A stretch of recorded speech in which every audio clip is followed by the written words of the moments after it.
Speaking of strategic partnerships and bridging into new audiences, I was hoping maybe you could talk a little bit about, I know you both have great examples of strategic partnerships that have helped you open up your brands and business to new audiences.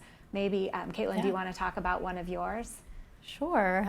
Also kind of happened organically, but we just announced a partnership with Oura, which I was really excited about as an Oura user, the fitness ring. I'm not wearing it, I should have.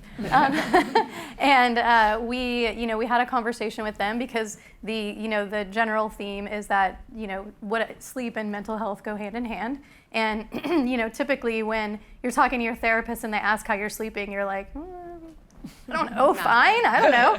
And so they have a lot of sleep tracking functionality, but they didn't really have an easy way for you to take that and share it back with your mental health provider. And so we actually just came up with this idea, like, you have the data, can we make this easily extractable from the app to share with the Talkspace providers? We then train the providers on what to look for and how to talk to their customers about sleep, and then, with very, very little effort in terms of how we built that product and how to do that. And then you have this amazing story about how two companies are coming together to really look at whole person health and how sleep and mental health really go hand in hand.